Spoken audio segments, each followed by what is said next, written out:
This Christmas, I got a brand spanking new, used PS Vita. While that might sound like a joke, this thing was in practically mint condition. The reason I got a PS Vita 13 years after launch is because I love to mod consoles. That and I wanted a good way to play PSP and Vita games. For the most part, you require a micro SD card and adapter to mod your PS Vita, so I bought those on Amazon with 2-day shipping.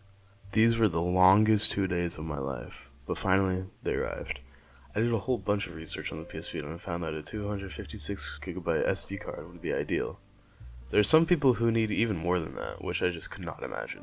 While waiting for the SD card to arrive, I couldn't really do anything on the Vita. Not even install any games, because there's no internal storage on my model. You see, there's two models of the PS Vita, the 1000 and 2000. The 1000 was the one I have, which has an OLED screen and its own proprietary charger. The 2000 is a cheaper, slimmer version with an LCD screen instead. Plus, in my opinion, the 1000 looks way much nicer and sleeker than the 2000. But the 2000 included an actual internal storage, a whopping 1GB.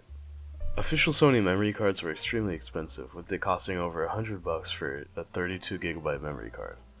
This is why SD card adapters exist, to save yourself $100 and just use a micro SD card instead for much cheaper. A lot of people say that modding a PS Vita is super easy, but I disagree. It took quite a bit to get everything fully working, but to be fair, I think most of the problems were with my personal console.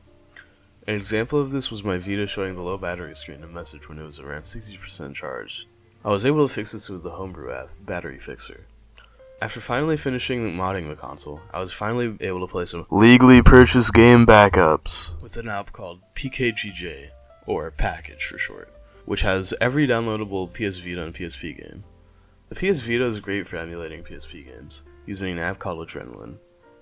This includes the entire PSP home menu as well, making it practically the best way to play PSP games. One of the first Vita games I played was a game called Tearaway. This is just a really charming game that utilizes all of Vita's features, including the camera, touchscreen, and rear touchpad. The rear touchpad is an extremely odd feature on a console, and definitely unique. I don't really see this being used in a lot of games, but for good reason. It's extremely gimmicky, but it does work surprisingly well, at least in the games I tried it in. Another one of the first games I tried on the Vita was Minecraft. This is a port of legacy Minecraft along the lines of the Xbox 360 and PS3 versions. In my opinion, this is actually the best way to play Minecraft on the go, even better than Pocket Edition.